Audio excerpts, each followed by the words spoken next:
Hello again. Today I'd like to talk about a set of 4 dioramas, is what they're called. And they're from the Game & Watch series, and they're going to be kind of hard to see because they're deep inside these boxes. And they're all black because the original figures are all, or the original games were black and white on LED screens. And it's the Game & Watch series. And the boxes are great simply because they look like the Game & Watch boxes of yore. And then you can see that the 4 dioramas in the set are seen in their in the screen, like screen grab style on the sides, and then you can see the full set on the back.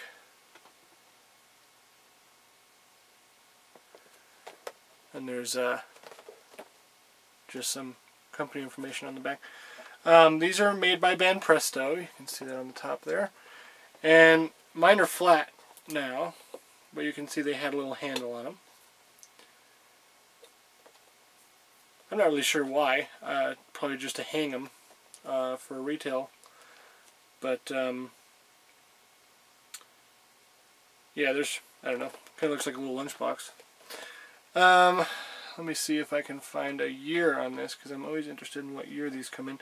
But a lot of times Presto doesn't put years on their stuff. That's what makes it difficult. And it's always hard to find. 2004.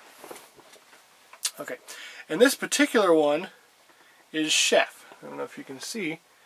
He's got a little chef hat on there, and he is throwing up his sausages. There's 2 guys there. One's in a pot, and he's throwing up his sausages, and it goes for, well, there's actually 3 characters there. And yeah, there's a stove there, and he's just, I don't know, it's going to be hard to see.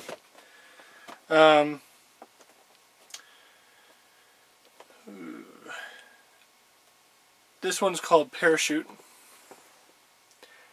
and it has a guy parachuting into the sea, and there's a shark there waiting for him, a Game & Watch shark. These are a lot of fun, and when they came out, it was kind of a surprise. It was a nice little surprise.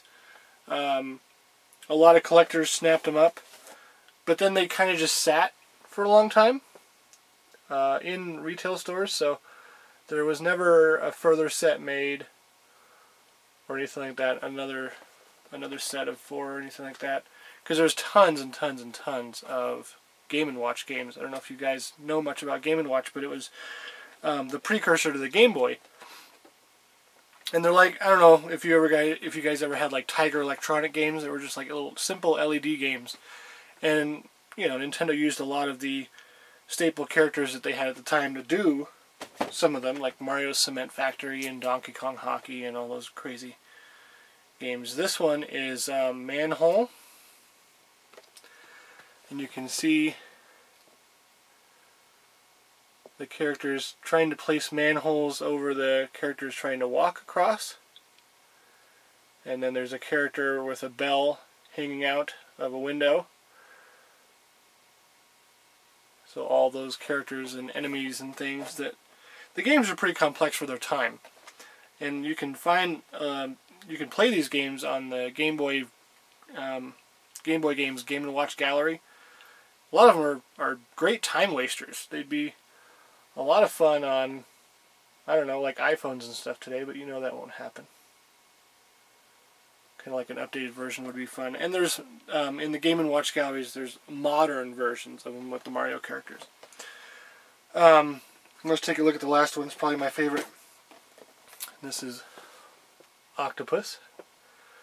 It has the guy in the deep sea dive suit trying to get the treasure from the bottom of the ocean, and the octopus is trying to prevent him from that.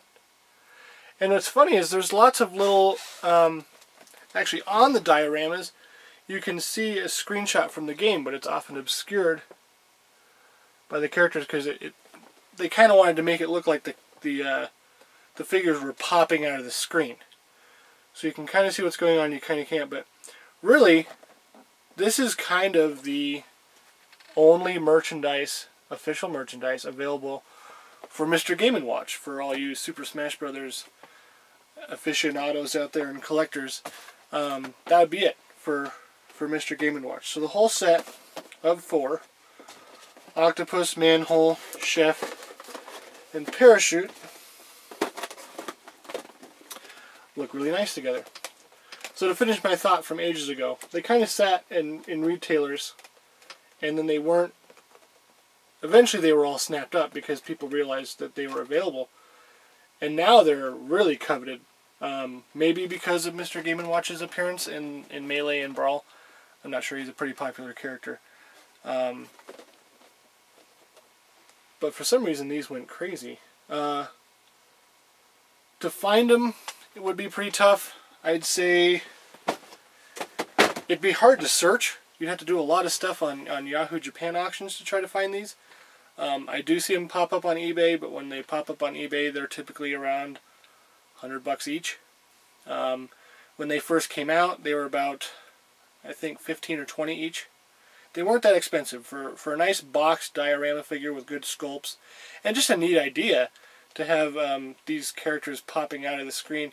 And with the Game & Watch collectors, there's a huge crowd of Game & Watch collectors. You'll see a lot of these, that the actual games, they get a lot of bids. They have a lot of history, a lot of rich collecting history. They're fun to collect. I've never really collected any of the Game & Watch stuff because I wasn't too interested in it. And when I became aware of it, I was already playing Game & Watch Gallery. And I'm like, well, why would I buy the individual games? Well, a lot of people like to restore that and keep that gaming history alive. So, I don't know, these are really fun sets. I do like them a lot, and I'm glad I got them. It was kind of a impulse buy at the time, and now I'm glad I got it because they're not cheap now. Thanks for watching.